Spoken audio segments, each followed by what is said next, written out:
The Earth is more unstable now. It wobbles more than it used to.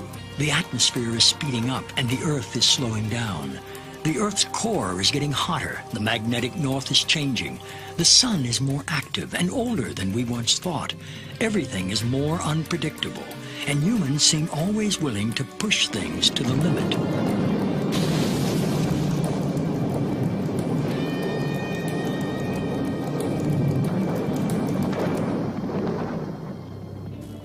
The late Carl Sagan said, "We've arranged a global civilization in which most crucial elements profoundly depend on science and technology.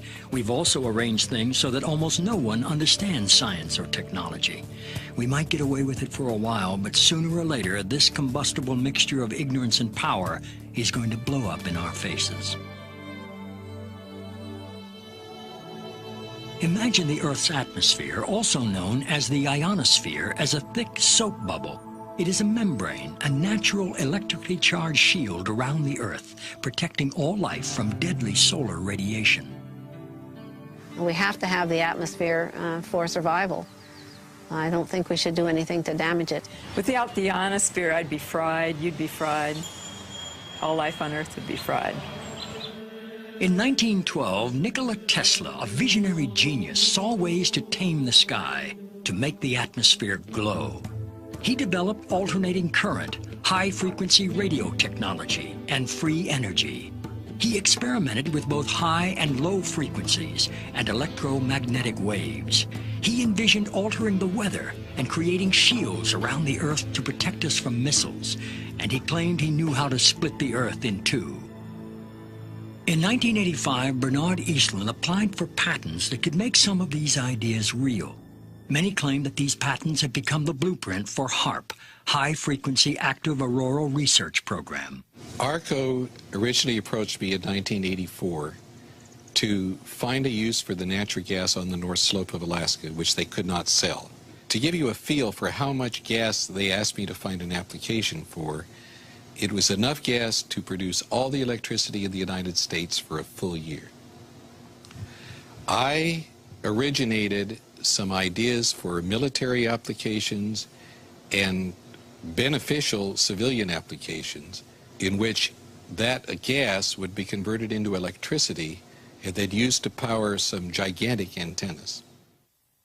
What does HAARP do? HAARP is a large antenna where we beam radio frequency energy up into the upper atmosphere, and we create on a small scale what the sun normally does. And the reason we're trying to do this is because when you have disturbances in the ionosphere, we can't communicate with our satellites. HAARP began with a congressional insertion in the appropriations bill of fiscal year 1990. In essence, Congress directed the Defense Department to explore the potential for using the auroral regions for improving communications and navigation and surveillance.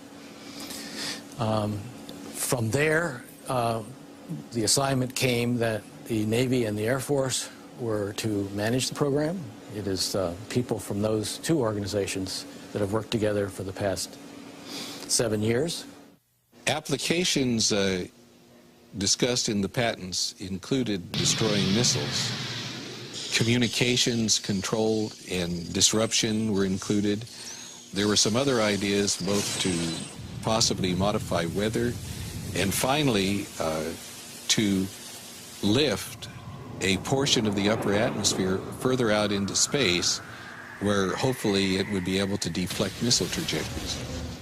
What we do by beaming up radio frequency up into the ionosphere, that radio frequency, when it hits molecules of atmosphere, it tends to make the subatomic particles inside move faster, and that increases their temperature. So you can bring their temperature up to 1,600 degrees or so, which is normally what the sun does to those particles at that atmosphere. The ionosphere of the Earth has got enormous amount of energy. There are 8,000 thunderstorms going on all over the Earth at any given moment. There are millions of amperes of electricity pouring to the Earth from lightning strikes, and HAARP could create a trigger effect. In 1983, I did radiotomography with 30 watts, looking for oil in the ground. I found 26 oil wells over a 9-state area, and 100% of the time was accurate with just 30 watts of power beaming straight into solid rock. HAARP uses 1 billion watts beamed straight into the ionosphere for experiments. Picture these strings on the piano as layers of the earth. Each one has its own frequency. What we used to do is beam radio waves into the ground, and it would vibrate any strings that were present in the ground. We might get a sound back like, and we'd say, that's natural gas. We might get a sound back like, and we'd say, that's crude oil. We were able to identify each frequency. We accomplished this with just 30 watts of radio power. If you do this with 1 billion watts, the vibrations are so violent that the entire piano would shake. In fact, the whole house would shake. In fact, the vibrations could be so severe underground that could even cause an earthquake. While we feel that HAARP is a unique facility, it's not the only one like it in the world. HAARP has some capabilities that we feel are better than some of the others. You can change the frequencies. You can shift the beam so that you can move it from one part of the ionosphere to another, and it has quite a bit more power than some of the other facilities throughout the world that are doing the same kinds of research. I chose what's called a phased array antenna for the patents because it can be aimed. Picture holding your microwave oven in your hands with the door open. Then you can move it around and send those microwaves different directions. And for these applications where I wanted precise control of where the power was, I felt that was the best type of antenna to use. And that is the kind that HAARP has built. What we can do with an antenna is change the portion of the sky into which we insert the energy. HAARP can create some of the effects that the sun creates that are similar to the aurora borealis. HAARP can paint designs in the sky, if you will. You know, it can take the beam and move it in any pattern that the scientist who's doing an experiment might want to do. What I'm holding in my hands is an electrodeless lamp.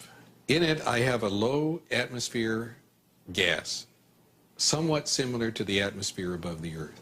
I'm now going to put this in the microwave oven, which will irradiate it with about 1 watt per square centimeter.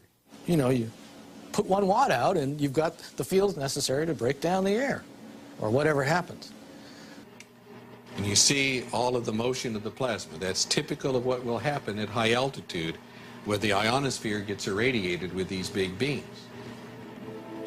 That was 1 watt per centimeter. HAARP focuses 3.6 million watts and squeezes it into a 1 billion watt or gigawatt beam. We're squeezing the megawatts into a narrow beam. Then in a very tiny area, you can create what's it called, an effective gigawatt. Is HAARP safe? Yes, HAARP is safe. The Earth is a web of interconnections. How do we know what we're doing when we blast the upper atmosphere with a huge amount of energy? It takes a tiny, tiny amount of energy to release a huge amount of energy. It's the same as a bullet. For example, if you have the primer on the back of a bullet, and that primer releases a tiny amount of energy, but it triggers the larger power in the bullet itself. And HAARP is playing with the energy system of the Earth. In the HAARP program, we have, I believe right now, 18 different colleges and universities that are working the program with us. University scientists are interested because they're studying science, and this is a major effect on the Earth, and so they want to know more about what it is and what it does. HAARP has no effect on the Earth. HAARP began in the 1980s, and we were just beginning to learn about chaos theory, how a tiny stimulus can change the dynamics of a living system like the human body or the whole living Earth. I don't think the people who developed HAARP were even aware of that science or its impact in the life sciences. Today, our knowledge is much bigger about how tiny effects can drastically shift the health or well-being of a living thing. it is possible with a big beam to take a part of that upper atmosphere and push it out further. What they're not paying any attention to is what's happening to the ionosphere while it's being held 80 miles out into space by this high energy beam. It's heating up. And all of the molecules in that ionosphere region are absorbing energy out of that radio beam. And if they pick the right frequency to push that plume out into space, that energy may discharge back out of the ionosphere, back down the radio beam, and strike the Earth. And it would be about 100 times the energy released out of a thunderbolt. And that's how much energy would be released. In certain applications, the military acknowledges that it can literally lift the ionosphere. And what they say is, it's not a problem, it's a short period of time, yet when you lift the ionosphere up, the lower atmosphere rushes in and fills that void, which changes localized weather patterns.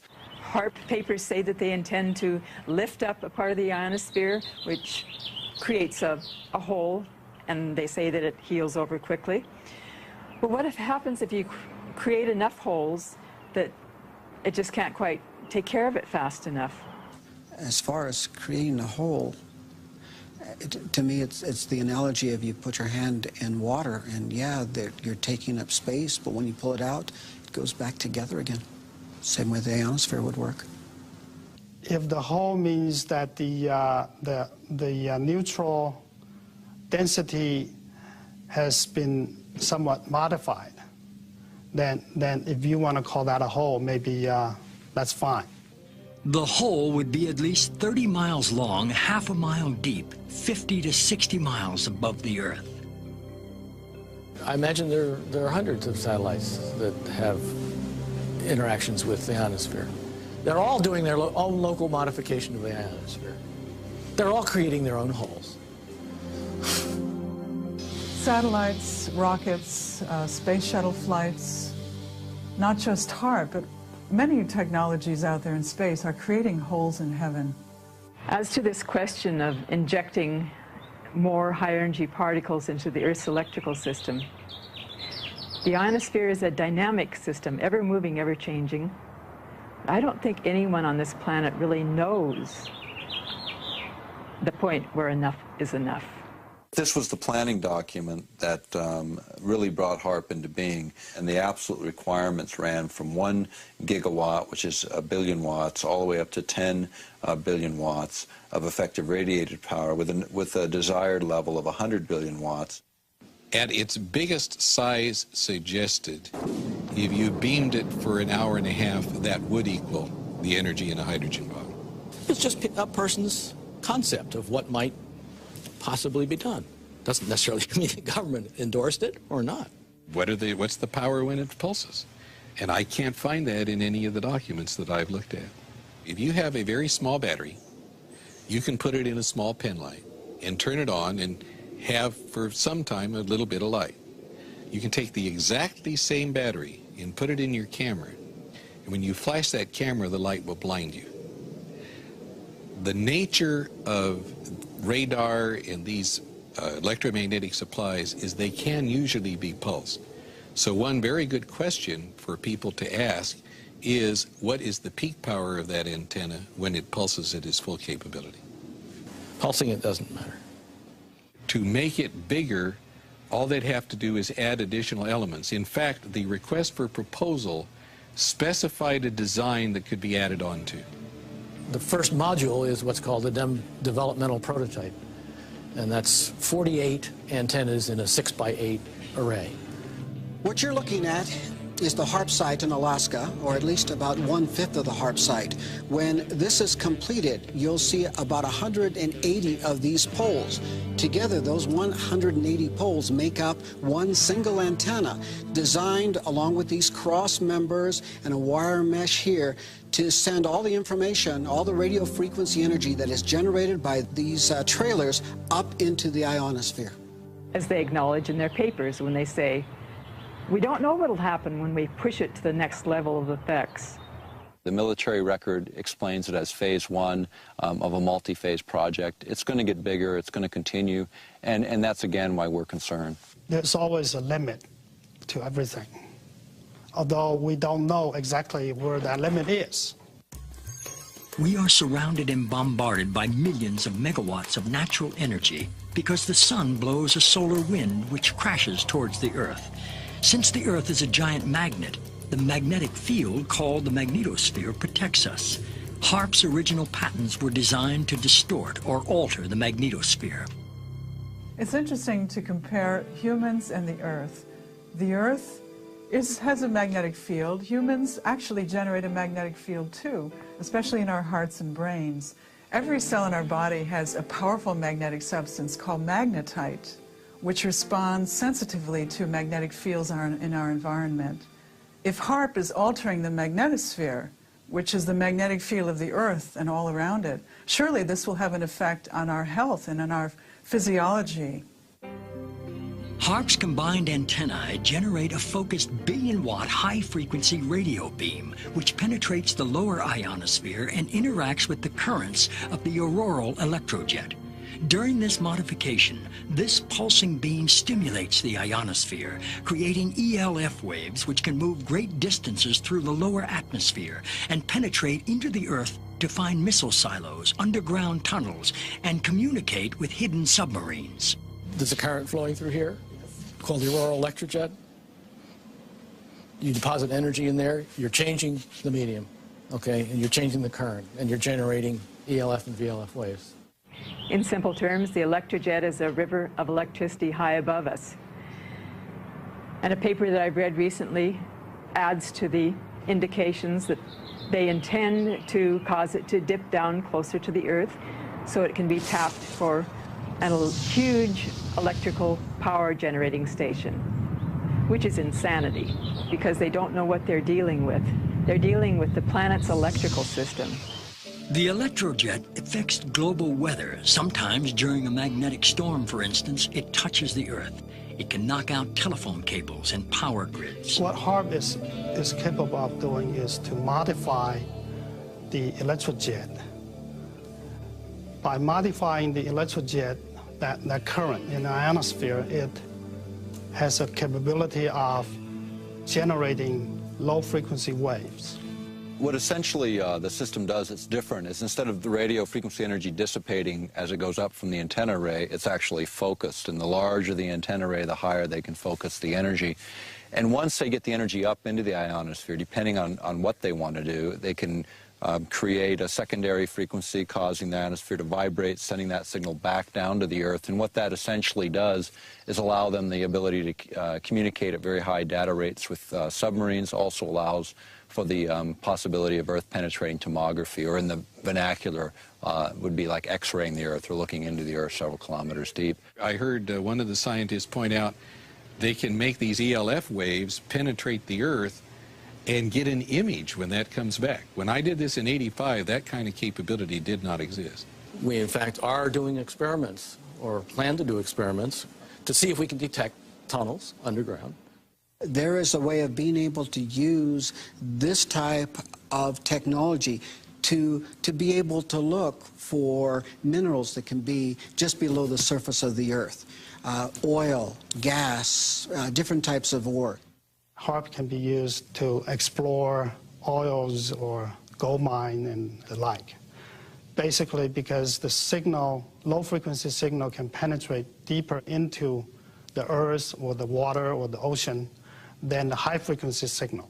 But this same kind of signals in the same frequency range, can affect human mood. The human brain operates on very low frequencies. For example, when we're thinking, actively, we're generating about 13, 14 cycles per second. When we're meditating, we're generating 8 cycles per second. And when we're asleep, the brain waves are running at about 4 cycles per second. And HAARP is capable of generating all of these frequencies. These kinds of signals can control the human brain. And if you can control these frequencies and multiples of these frequencies and various combinations, you can control all kinds of emotions. You can generate happiness, you could generate sadness, you can generate any mood you want. We are immersed in ELF waves. And those, as far as I know, maybe they are affecting us, but But these waves are minuscule compared to those. You know, the issue of ELF, extremely low frequencies affecting mental states of individuals, is not new. It goes back to Yale University and the work of Jose Delgado, which is well recognized in the literature. He started first using implants in the brain. He then used radio frequency with implants, and eventually he found that energy at 1/50th of what the Earth naturally produces could, in fact, in certain frequency ranges, trigger huge mood swings. I know the physical effect, but not the biological effect. It's a different area. I was considered a child prodigy in electronics. My entire life has been devoted to the study of the effects of electromagnetic energies on the human mind.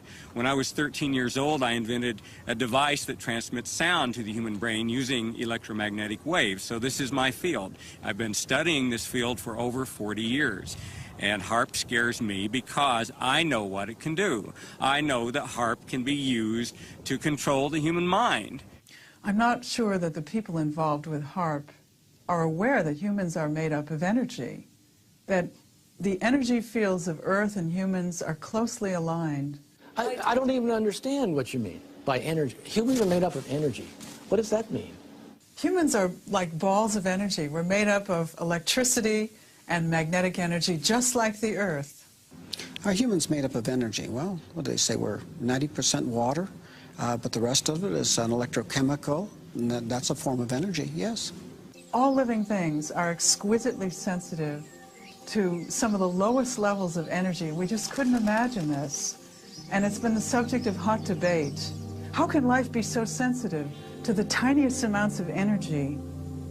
But because this is how we are bioregulated, by virtue of tiny energy transactions within our body and also coming from the Earth, this is indeed the case. There are many different electromagnetic projects and technologies out there that are affecting our health today. This document from Maxwell Air Force Base lays out the use of electromagnetic weapons technologies for debilitating human beings. Using electromagnetic warfare against human beings, you can cause disease, you can cause hysteria, or you can cause passivity for population control. Extremely low frequencies affect us because they are the same frequencies that our brains output. And when they're in the environment around us, our brains try to entrain to them. So our brains try to mimic those signals. And if those signals are not good ones for our behavior, then we can fall apart. We can behave differently. We could get sick. We could feel very stressed and not know why. Once in a while, when you have a power outage, most people can identify the fact that they have a release of tension. The minute the electricity goes out, they feel an inner relaxation, a tension release, and when the power goes back on, the tension returns. So this is something that most of us can feel. Everyone has a certain sensitivity to electromagnetic waves. It's just that some people are more sensitive than others. The symptoms that I discovered in my research caused by electromagnetic frequencies are anxiety, depression, diarrhea, dizziness, extreme fatigue, headaches, lightheadedness, mood swings, nausea, nighttime increase in urination, pulse rate, a sudden increase, shortness of breath, tingling, prickling feeling of the skin, vertigo, nosebleeds, blood pressure increase, and body tremors. You can also cause cancer. You can disrupt the genetic structure of our cells. You can cause long-term damage in terms of mutagenic damage over generations, or you can cause very short-term damage, and you can actually cause somebody to just have their cells fall apart and hemorrhage to death. I found from people who were writing me and calling me from all over the country that they were suffering from either one or all of these same symptoms, and every single one of them lived close by to a transmitter. You know this from HAARP to GWIN to these towers that are all over the United States now. GWIN stands for Ground Wave Emergency Network. In nuclear attack, the ionosphere would be essentially destroyed by air bursts of nuclear weapons, and there wouldn't be any reflection, and all communication links would go out. Was thought of as an emergency backup communication link in case of nuclear attack. the weapons technologies are changing so dramatically at this particular time. It'd be like equating introduction of gunpowder to the West or the beginning of the atomic age earlier this century. And that's what's happening with electromagnetic weapons technologies today. The Air Force Phillips Laboratory is the Air Force's primary laboratory for doing space research, and that involves things like HAARP, studying the ionosphere. Anything the Air Force needs for space, we look into, and that includes weapons for space application, one of which is developing plasma toroids, projectiles made of plasma, essentially the atmosphere of stars, being able to harness that energy and to be able to fire it at a target. We have a device called Shiva. Shiva is a large capacitor bank. Capacitors store electrical energy. And then in a very short time, we release that energy. In about 2/100 millionths of a second, we will release the same amount of energy as the entire U.S. electrical production for that same instant in time, where the electrons rip from their orbits and you have a soupy gaseous mixture, thousands of degrees hot. Potentially a very serious weapon. Electromagnetic warfare can also be used in coordination with ionospheric warfare. After I had actually left the program in 1987, one of the last communications I had with ARCO indicated that there had been a contract awarded for ionospheric warfare studies. I have not heard of ionospheric warfare. I don't even know what the term means.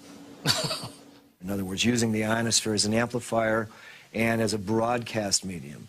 What we're actually doing with the ionosphere at that point is we're not just reflecting a signal, we are amplifying the signal. We are causing it to become much, much more intense, hundreds of thousands of times more intense than it would have been otherwise. We're broadcasting that signature over a large area of the Earth. HAARP says it's not producing a weapon. HAARP cannot be used as a weapon. Some of our critics have argued that HAARP is only the beginning and could be a major weapon system. That just isn't true. What HAARP is basically a ground-based Star Wars weapon technology. I'm the Attorney General and Environmental Program Manager for the Upper Cook Inlet Environmental Protection Consortium. And we've been working on HAARP for many years. And they've located HAARP at Gakona because of the magnetosphere is closest to the surface of the Earth. And they need that magnetic pole to do their shots into the ionosphere and stratosphere. With HAARP and however long it's been on the drawing board, the people here haven't known about it that long. And it changed from one thing to another. And what a lot of people are not aware of is it's ground-based Star Wars technology. And the United States Congress has said that they quit funding Star Wars. So they call it everything else but Star Wars to get it funded. I just don't know whether it's an outgrowth of Star Wars. The application described in the 1991 patent would be such that if anybody were to fire a missile from any direction, anywhere, to another point on Earth, it would intersect this relativistic layer and be basically exploded. I've never been asked whether this is an outgrowth of Star Wars or not. As a scientist, you do like to be recognized for things you've done. And because I couldn't write to the press, I'm under ARCO confidentiality, I sent a letter to Lord Cook, the chairman of the board of ARCO, and received actually a very nice letter back complimenting me for my contributions and assuring me that they would inform the HAARP people of my contribution. There was never any intention to build anything associated with what Mr. Eastland had proposed in his patent. If you read the patents, I was thinking of ways to use it defensively.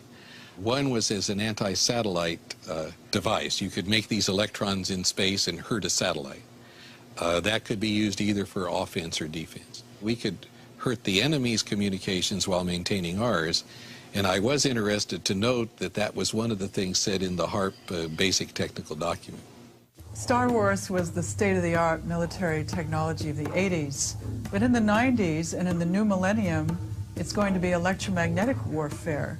What we do know about electromagnetic systems and electromagnetic warfare is becoming even more interesting. As late as April 28, 1997, U.S. Secretary of Defense Cohen announced at University of Georgia that, in fact, geophysical warfare was becoming a more intense problem. In fact, they even speculated that terrorist organizations would have systems that could modify weather, create volcanic eruptions, or even cause earthquakes using electromagnetic waves. You know, earthquakes is another thing. We have had a lot of them, a lot of volcanoes more in the last few years. Whether or not that is just a cycle of happenings, because we've had a history of earthquakes and volcanoes throughout recorded history, but it just seems to me like that it's coming more often, and that there has to be some connection with some of the things that we as humans are doing to our Earth.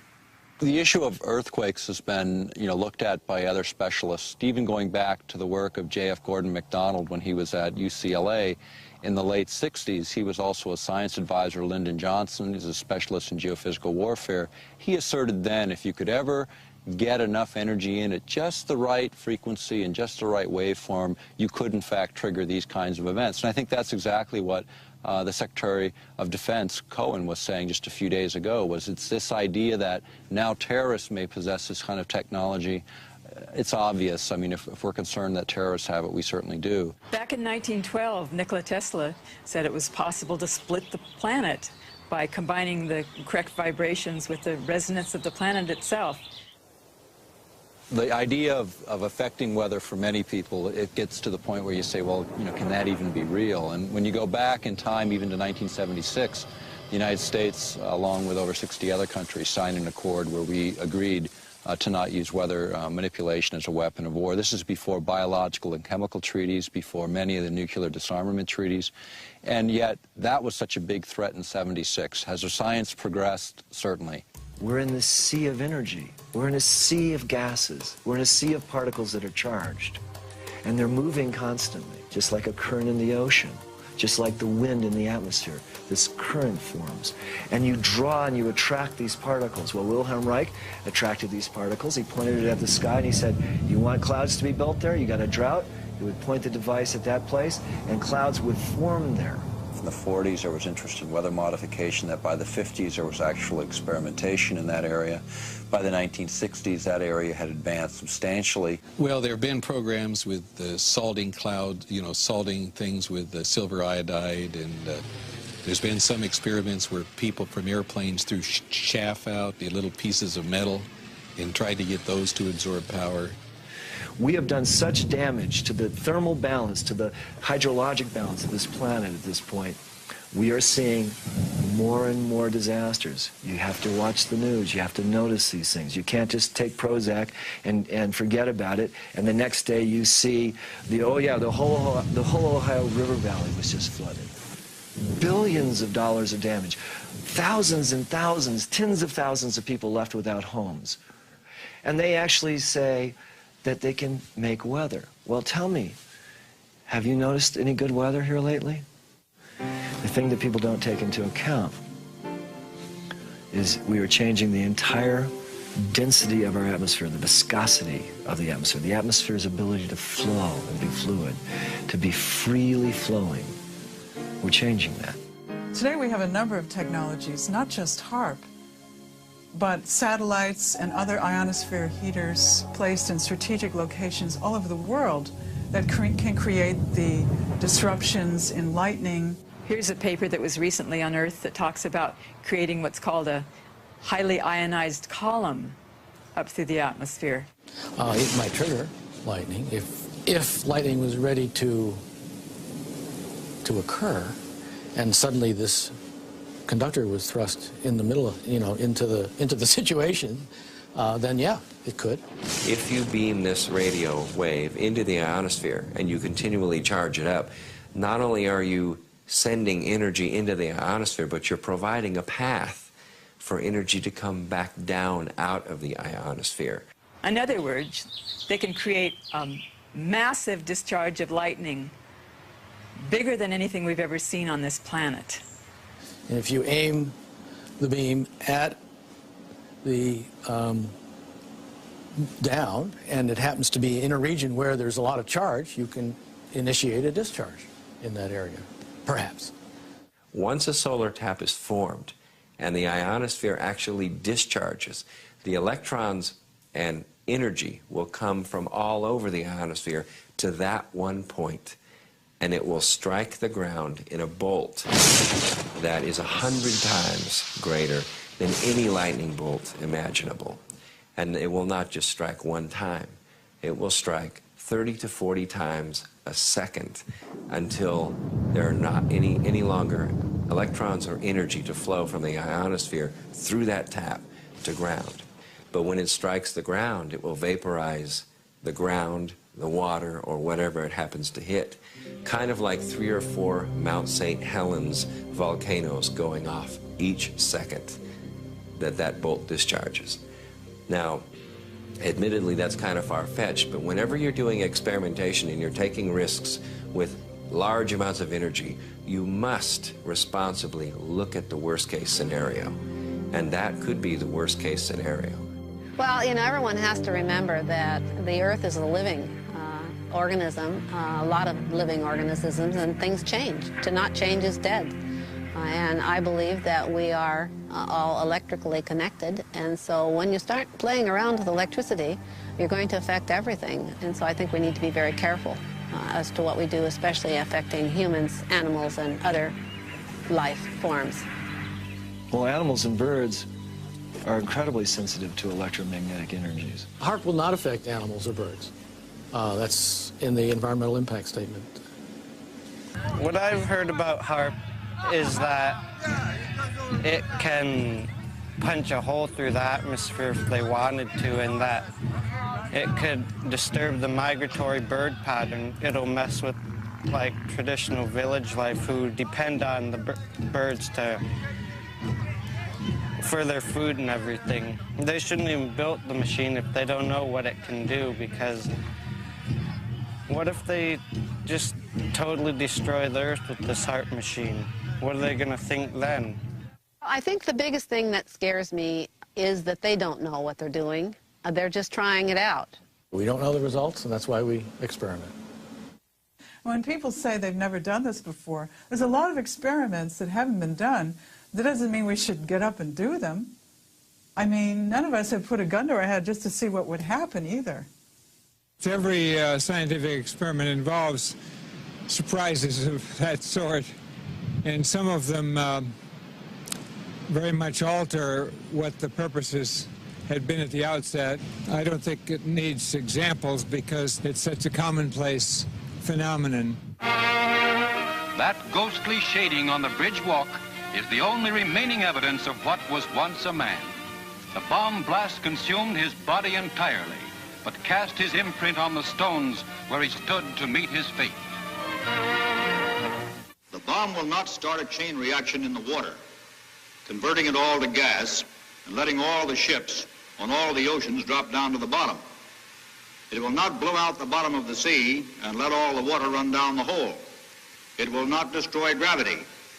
I am not an atomic playboy. Will you tell them that the United States government now wants to turn this great destructive force into something good for mankind, and that this experiments here at Bikini are the first step in that direction?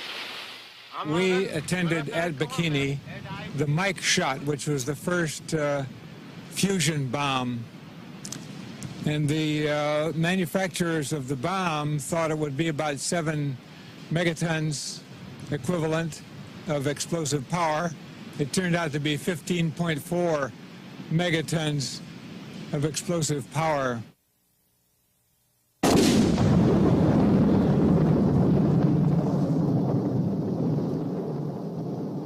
Their island was much more contaminated than had been presumed, and the radiation from that weapon contaminated the ocean. It's just like with DDT, remember? We were told that that wasn't harmful, and they drove through the streets and actually sprayed DDT from trucks on school children while they were eating lunch. Is HAARP 100% safe? I don't think I would categorize any radio transmitting system as 100% safe. We have made it as safe as we can. We have followed all the standards. that are applicable. There are no standards because we have no intimate knowledge of how Earth and life work together.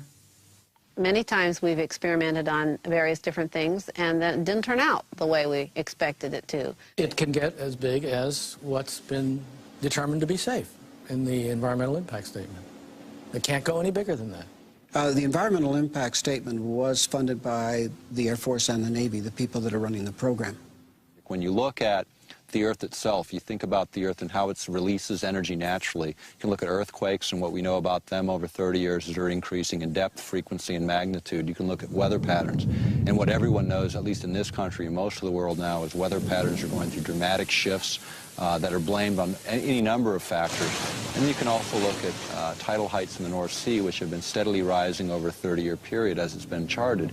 All of that indicates releases of energy. And then in the midst of this natural releases of energy, we're going to inject billions of watts of power into the magnetic lines of force. What this will do, they don't really know because they've never been at these power thresholds before.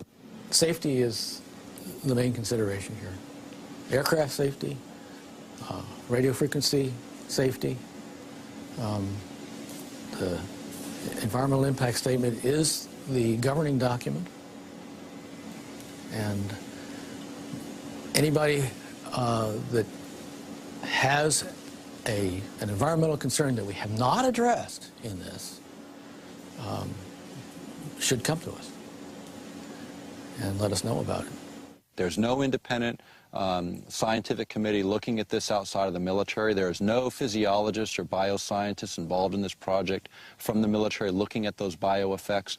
We think it's a narrowly focused program in the sense that the bulk of it is military-driven. That's what's driving the budgets, and that's what's driving the program. The military research is one line of work, and I would say the medical research is another line of work, and for most part, these two groups are not talking to one another. There are a number of scientists like myself who are concerned about this, who are in fear of what HAARP could do to the planet. Not only mind control, but weather changes, possible earth changes, earthquakes, things like that. And we all need to band together. We need to contact each other over the internet. We need to lead a discussion on this, and scientists need to contact their government representatives and tell them what they feel about this. Our critics have talked about HAARP and some of the problems they perceive. If anyone, any group, individuals, whatever, were concerned, they're welcome to tour the site. They're welcome to put together an independent team of their experts to come onto the site and to review what it is we're doing. We have absolutely nothing to hide. We need to bring in people from all walks of life to study the possible consequences of this technology. We don't know the effects. I don't think we should move blindly forward and just do these experiments. We were recently invited to Brussels to speak to a group of parliamentarians in an organization called Global International. And we were able to present HAARP as an issue to over 60 parliamentarians from 40 countries. And what was important is it really was the first time many of these folks had heard much about this project. But I can tell you that the international interest has been growing. The scientific community is starting to wake up to the issue. And what we're seeing is more people willing to go forward and speak out. I'm concerned that the people who understand that all life is interconnected aren't the people that are making the decisions about these experiments on our ionosphere. What air I breathe, everybody else breathes.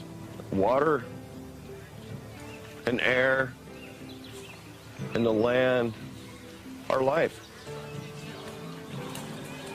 Let's do what we have to do to protect it. As living systems, we're open systems, and we can't draw the line between where our boundary stops and where the boundary of the non-living domain begins. The Earth is a living organism.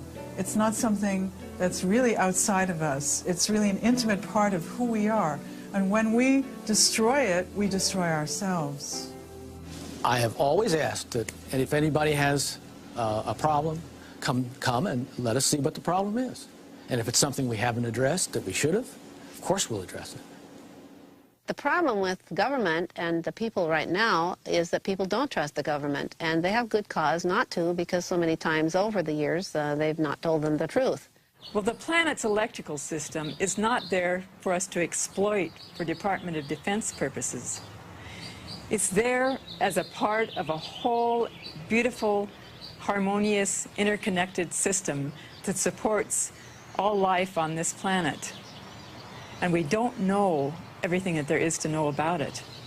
It's not up to me to determine that it is or is not a valid expenditure of taxpayers' funds. It's not my call. And if Congress gives us the funds, evidently they believe it's worthwhile. I'm told to do this, and we are doing it. Those people who are in government, they tell me a lot of times that they're just following orders. My response is, so was Heinrich Himmler. He was just following orders. We're about to embark on another arms race. It's totally unnecessary. We're committing billions of dollars to this technology, and the question becomes is, where does it end? I mean, they figured $3 trillion on the entire nuclear adventure, and that's, 60% of the current national debt. Are we going to start that cycle again? Is it necessary to do that again? There's just no sense to make more of HAARP than there already is.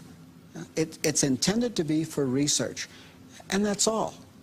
So even though HAARP is small today, every major weapons program was small at its infancy. It's just we usually don't find out about them till 50 years later. In this case, we're finding out at the beginning phase, and this is a time for people to take and pay attention and look at this technology and determine, is this really a direction we want to go, and is it really necessary right now? HAARP is not a threat, it's a benefit. We also know that there are other very specific frequencies which are different from the war games frequencies, which can enhance healing, which can accelerate natural healing in our bodies, which can alleviate our mood disorders, which can help us get over depression, anxiety, and sleeplessness. The military has very different plans and asks different questions looking at the same system than the scientist who's interested in medical issues or healing the planet. It may not be that the Earth will die, but we will not be able to sustain human life on this planet if we continue to add one element of destabilizing technology after another. If we do not stand up for what we believe in, for the children, we're not doing our job. Perhaps true wisdom lies in knowing our limitations and that even the laws of nature are uncertain. In view of these technologies, we're left to wonder, do these experiments jeopardize our long-term survival?